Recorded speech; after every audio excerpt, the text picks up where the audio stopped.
Well, hey there, Catfish Nation, and welcome back to another episode of Flathead Outfitters. I'm your host and guide, Keith Collins, and can I tell you, it feels like it has been a minute since we've been able to bring to you one of these videos, and the reason why is this year has been messed up.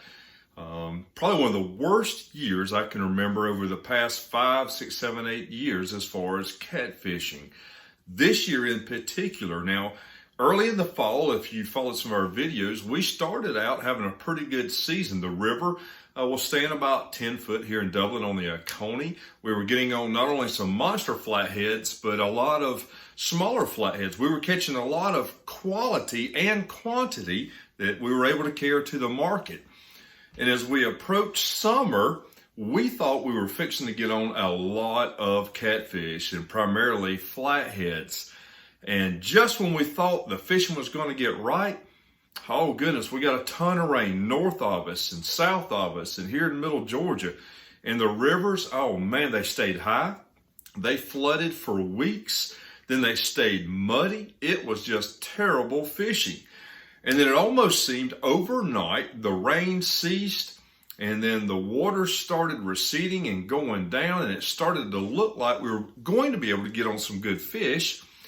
And then late June hit us, and then the spawn happened overnight. Now, normally down here, the spawn is kind of incremental.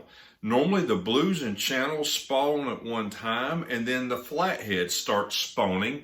And in between that, you're able to catch at least some good channels and blues or some flatheads. Never have I ever seen it this way, to where all the species of catfish in our area spawned at one time.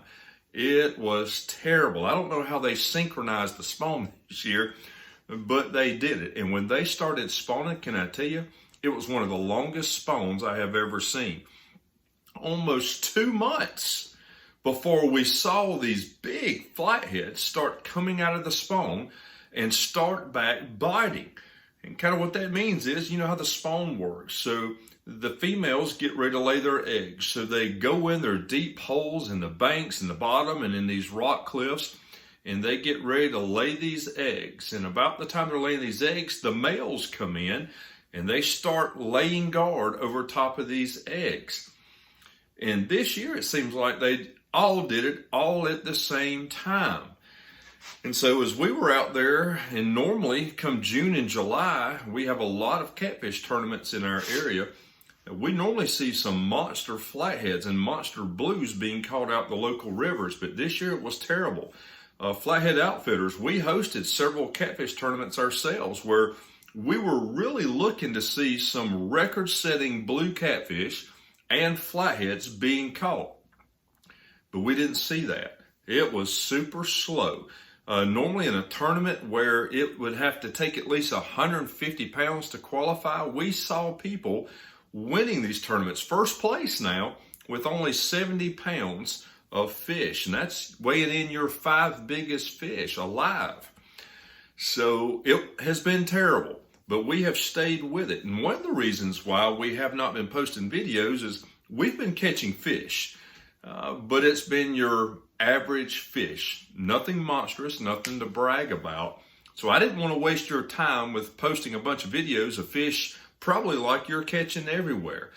So here recently, over the past month, we have been hitting it hard. We've gone from the Oconee River to the Altamaha, to the Oconee River, and we've been fishing different spots. But here lately, the Altamaha has really produced some monster fish for us. So in this video that you're fixing to see, you will see a lot of fish being caught out of the Altamaha. Now, you're also going to see some fish being caught here in the local river in Oconee. But primarily, we tried to focus on the flatheads. And here lately, we were able to get on some real nice monster flatheads from the 40s to 50s and almost 60 pounders. And that's what we're looking for. We have been steady trying to set these bush hooks in the local rivers, testing out new equipment, testing out new hooks, and testing out new types of live bait. And we believe that we're on to something good. Whereas other people have not been able to produce catfish here lately, Flathead Outfitters, we're putting them in the boat and we're able to carry a bunch of fish to the market. So overall, it has been a pretty decent season. And listen, I want to give a shout out to a couple friends of mine. Mr. Larry down at Towns Bluff on the Altamaha. Thank y'all for your support. And thank you for your encouragement and hey, your advice on catching some of these catfish. Mr. Larry and his wife put us on some good holes, and we were able to pull out some monster flatheads out of the Altamaha. Hey, a big thanks to my good friend Alan and my good friend Dane, my business partner, my good friend Steve Graham. Thank you so much for going with me and allowing me to use your place on the river. And his friend Brian, that's gone with us several times, and there's just so many more. Thank you for the fellow fishermen out there that's hosting these catfish tournaments. Without you, a lot of this wouldn't be possible. Without you, we would not be seeing dads with the kids getting on these rivers and teaching them how to fish. So thank you for everything you do. So hey, stay tuned. Continue to watch Flathead Outfitters. We're hoping the next couple of weeks we're going to bring you some more shows, some more episodes of us catching some monster flatheads here on the rivers in Georgia. As always, thank you for what you do. Continue watching. Don't forget to share and like. And hey, keep on fishing.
Starting to eat again.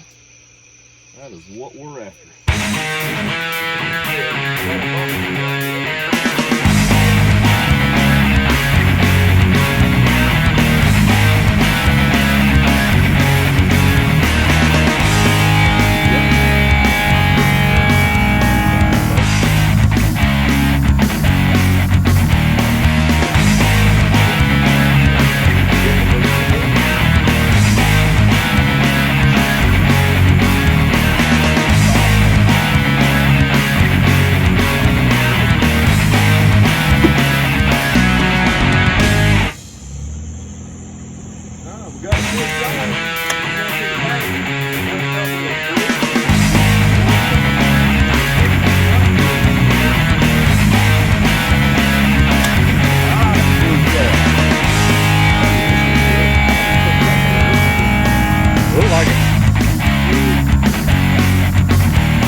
Yep.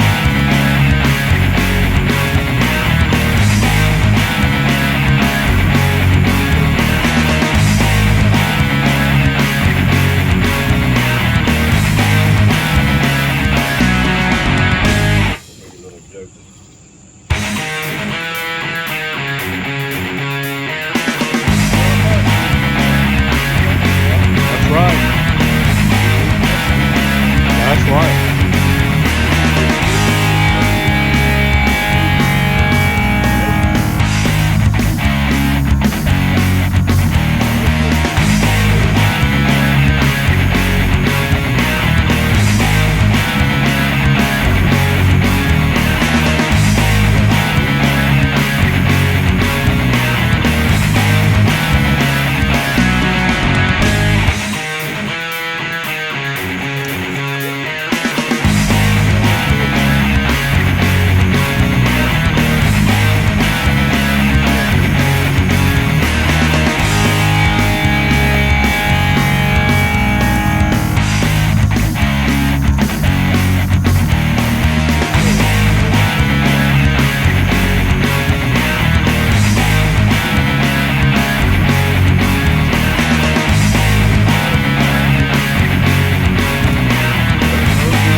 Flathead though.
Maybe they're starting to bite.